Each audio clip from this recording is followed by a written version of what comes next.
Friends, आज हम हाजिर हैं राजेंद्र सिंह बेदी की कहानी क्वारंटीन के दूसरे भाग के साथ। इस वीडियो में आप सुनेंगे सफाई कर्मचारी भागू के हौसला के बारे में प्लेग महामारी के समय में। वीडियो पसंद आए तो लाइक ज़रूर करिएगा फ्रेंड्स, और चैनल सब्सक्राइब ना किए हो तो सब्सक्राइब कर लीजिएगा।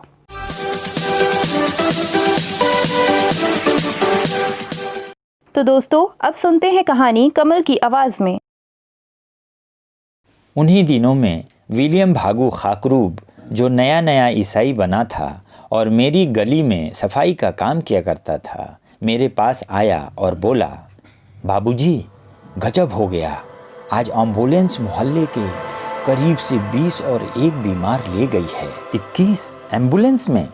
मैंने हैरानी से ये शब्द कहे। जी हाँ, पूरे 20 और 1। उन्हें भी क्वारंटीन ले जाएंगे। आह, वे बेचारे कभी वापस न आएंगे। थोड़ी बातचीत करने पर मुझे पता चला कि भागू रात के 3 बजे उठता है, आध पाव शराब चढ़ा लेता है और फिर निर्देश के अनुसार कमेटी की गलियों में और नालियों में चूना बिखेरना शुरू कर देता है ताकि महामारी फैलने न पाए। भागू ने मुझे बताया कि उसके 3 बजे उठने का ये भी मतलब है कि बाज़ार में पड़ी हुई लाशों को इकट्ठा करे और मोहल्ले में जहां वो काम करता है उन लोगों के छोटे मोटे कामकाज करे जो बीमारी के खौफ से घर के बाहर नहीं निकलते। भागू तो बीमारी से ज़रा भी नहीं डरता था। उसका ख्याल था अगर मौत आई हो तो चाहे वो कहीं भी चला जाए, बच नहीं सकता।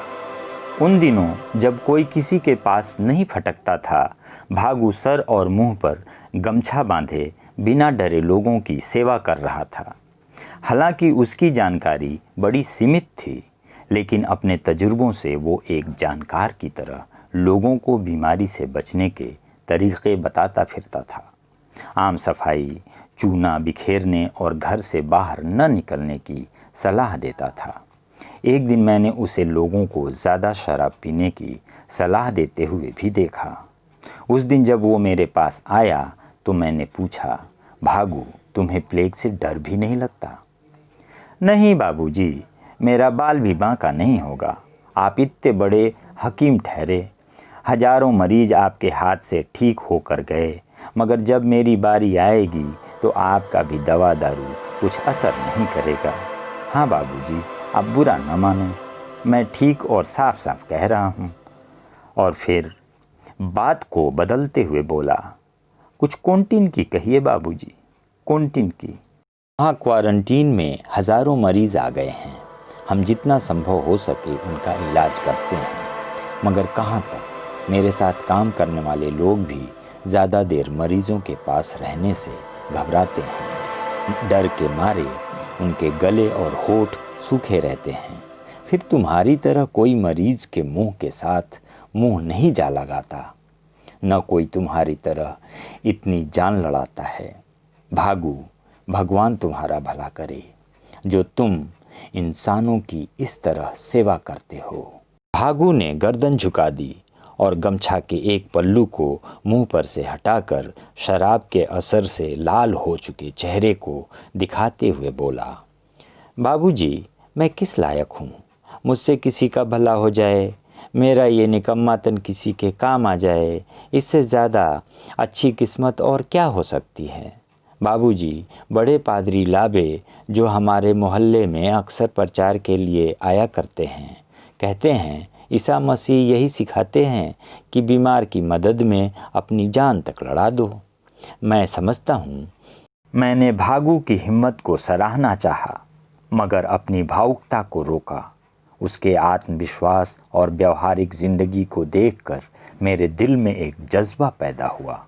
मैंने दिल में फ़ैसला किया कि आज क्वारंटीन में पूरी लगन से काम करके बहुत से मरीज़ों को ज़िंदा रखने की कोशिश करूँगा। उनको आराम पहुँचाने में अपनी जान तक लड़ा दूँगा। मगर कहने और करने में बहुत फ़र्क होता है। क्वारंटीन में पहुँचकर जब मैंने मरीज़ों की खौफनाक हालत देखी और उनके मुंह से निकली छींक मेरी नाक तक पहुँची तो मेरी रूह कांप गई और भागू की बराबरी करने की हिम्मत न पड़ी। फिर भी उस दिन भागू को साथ लेकर मैंने क्वारंटीन में बहुत काम किया। जो काम मरीज के ज़्यादा नज़दीक रहकर करना होता उसे मैंने भागू से कराया और उसने बग़ैर हिचकिचाए हुए किया। खुद मैं मरीज़ों से दूर दूर ही रहता, इसलिए कि मैं मौत से बहुत डरा हुआ था और उससे भी ज़्यादा क्वारंटीन से। मगर क्या भागू मौत और क्वारंटीन दोनों से ऊपर था? फ्रेंड्स, अब आगे की कहानी देखें नेक्स्ट वीडियो क्वारंटीन पार्ट 3 में, जहां आप देखेंगे भागू मरीजों का कितना बड़ा हमदर्द है। जब बीमार जिंदा रहते हैं तो भागू उनकी सेवा करता है, उनका हौसला बढ़ाता है और उनके मरने पर खून के आंसू बहाता है। धन्यवाद दोस्तों।